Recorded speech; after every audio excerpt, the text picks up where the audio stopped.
It cannot be overstated how much Donald Trump does not care about the effects of his terrible policies, of his awful administration on Americans. Donald Trump does not care that his policies are raising prices. Donald Trump does not care that he's putting people in danger with his disastrous and unqualified cabinet nominees and now cabinet members. Donald Trump doesn't care. But what he does care about is bad publicity, which he is certainly getting on one of the biggest issues for his administration, and that's the price of eggs, which just reached an all-time high. And when Donald Trump was confronted with it, he kind of melted down, crumbled, and lashed out. And we are going to get into all of that. But before we do, if I could quickly ask you to leave a like on this video. And if you haven't already and you enjoy our channel, to hit that subscribe button. It goes a long way, and it really does mean a lot to me. Now, Donald Trump was confronted by a gaggle of reporters after he left the Daytona 500. They asked him a couple of questions, and the first one I want to get into comes right here. European Union is talking about banning food imports from the U.S., kind of along the lines of your reciprocal Why is that? tariffs. Why? Reciprocal tariffs, they don't like the That's all right. I don't mind. Let them do it. Let them do it. They're just hurting themselves if they do that. This is what I'm talking about. He does not care about the trade wars that he is starting. He does not care that American companies will suffer. He does not care that prices will continue to rise. He just doesn't care about the people who he's hurting, because predominantly they are in red states. Red states get the most federal funding. Red states need the most assistance from the government. These red states are being the most impacted by Donald Trump price hikes. They are being impacted most by Donald Trump's attacks on agencies. Whichever ones you want to select, it does not matter. Donald Trump does not care, and he's not going to care, even if, and it's already happened, his MAGA supporters turn on him as they lose their jobs, as they lose their food security, their medical insurance security. Donald Trump doesn't care. That's what's been abundantly clear. And now it is upon us to not just, I don't want to say revel, but, feel better about being right. We shouldn't just point out, oh, you voted for Donald Trump, you screwed yourself over. We have to use these very specific stories to show people that he is a failure, he is a liar, he has betrayed them. We knew he would. It's always going to happen. And we have to make a compelling case about that in the midterms and going forward. Because as we're going to get into later, Donald Trump's popularity is not where we'd like it to be. And it's clear that Donald Trump is becoming less popular with everyone on the world stage through J.D. Vance's help, and that kind of comes off in this clip, which we're going to talk about, both of them. Vice President Vance said that the United States would potentially take military action against Russia if they won't come to an agreement. Do you agree with that stance? I don't know if that's what he said. I don't think he said that. Yeah. Sorry, Zelensky said today that Russia is going to wage war on NATO.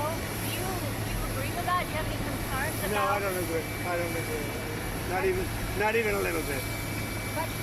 So first of all, I love how much Trump just throws JD under the bus. He doesn't care what he has to say. He doesn't care what he has to think. He just sat down, as we covered, for an interview with Elon Musk and Sean Hannity. Not his vice president, his co-president and Elon Musk. JD just tweets and whines and complains and moans, and that's about all that comes out of him in this administration. But on the Zelensky of it all, we talked about this in both what Zelensky had to say in Munich and what he had to say in his interview this morning on Meet the Press. But he is clearly trying to play mind games with Donald Trump. Zelensky is obviously a much smarter guy than Donald Trump. And so he's just trying to maneuver him to care enough.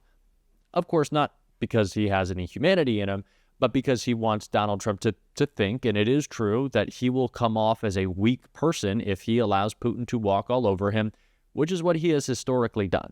And that is the thing Donald Trump can't stand, is the bad press, which he is certainly getting in this clip right here. Prices have reached an all-time high.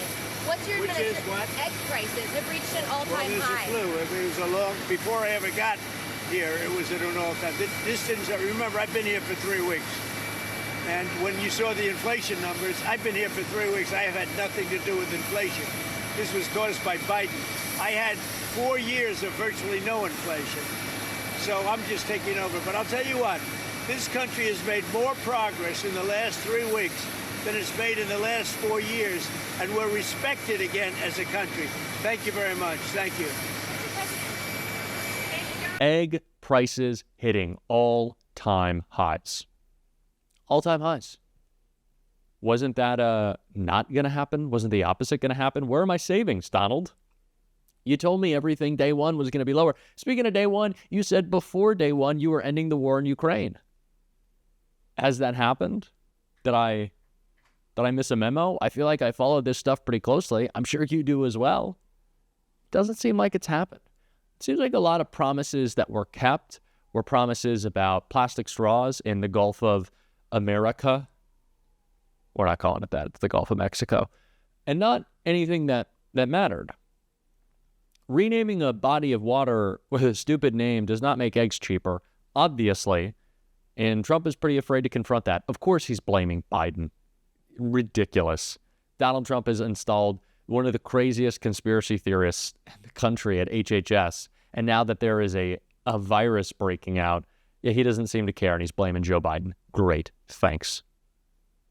We need to drive home this point about his failures. We need to drive it home, and it's what Hakeem Jeffries was doing right here. Well, Donald Trump and Republicans consistently promised that they were going to lower the high cost of living, and they've done the exact opposite. They've shown no interest in lowering costs in the United States of America, which are too high. Housing costs are too high. Grocery costs are too high. Child care costs are too high. Utility costs are too high. The cost of living is too high in the United States of America. This country is too expensive, but they've broken their promise. They have no interest in improving the quality of life of hardworking American taxpayers. Instead, what they're trying to do, while they distract the American people, is to jam the GOP tax scam down the throats of people all across this country, all in service of massive tax cuts for their billionaire donors and wealthy corporations. It's a toxic bait and switch that is underway, and we will continue to push back forcefully. But Donald Trump's favorability rating is actually higher than it ever was the first time around. Let me ask you, a recent poll by Marquette looked at several of the things that he has done or says that he is going to do, and 63% favor federal government's recognition of only two sexes, 60% favor deporting immigrants who entered the United States illegally, 60% favor expanding oil and gas production, 59% favor declaring an emergency at the southern border. Is there anything you are seeing that Trump is doing that you are in favor of, that you think is the right thing?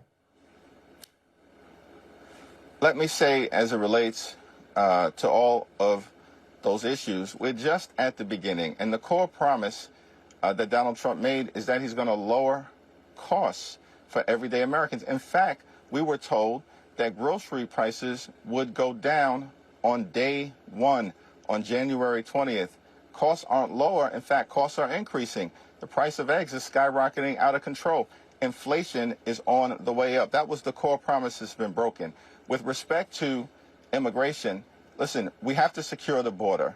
We have a broken immigration system, and we need to fix it in a comprehensive and bipartisan way. At the same period of time, as Democrats, we're going to protect dreamers, protect farm workers, and protect families who help our communities across the country thrive.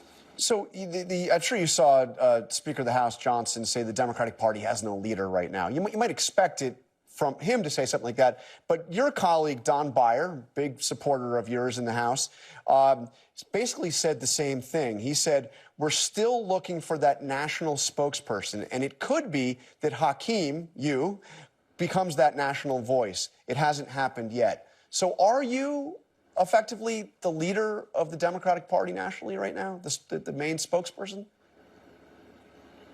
It's my honor to be House Democratic leader, and we're going to continue to work together in an all-hands-on-deck effort to push back against the far-right extremism that is being unleashed on this country with record velocity. We've got to fight in the courts, push back in the Congress, and continue to push back in the community.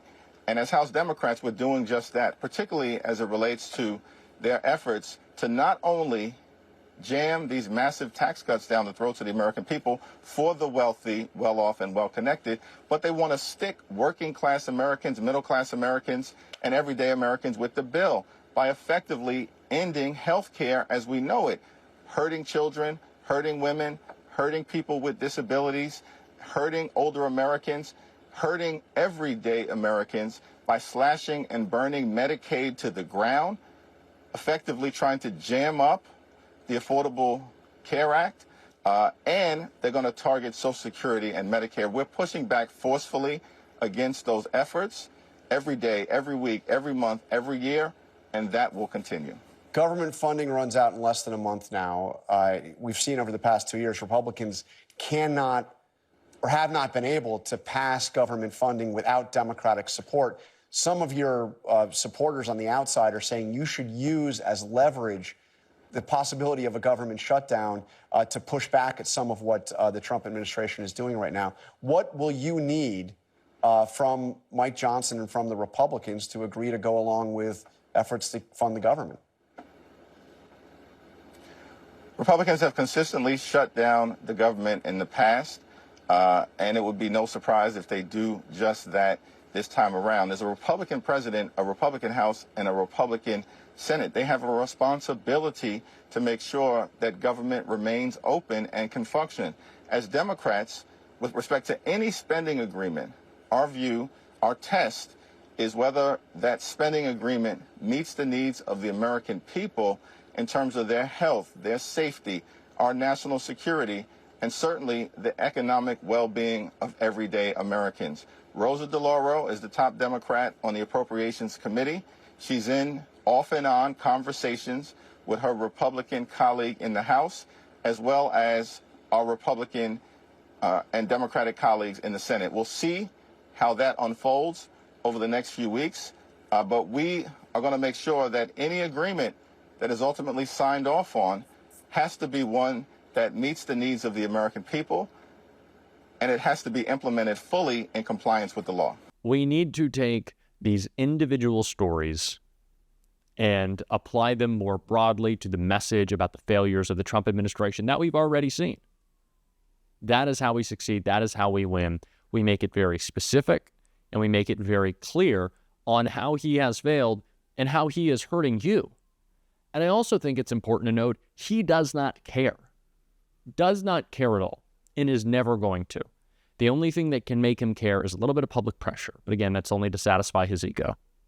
And so we have to bring that pressure, and we have to tell these stories. And it's what we're going to be doing on this show every single day. And if you want to support that, as always, you can hit that subscribe button. You can leave a like on this video. And if you stuck around to the end, you can drop a blue heart in the comments. Until next time, I'll see you soon.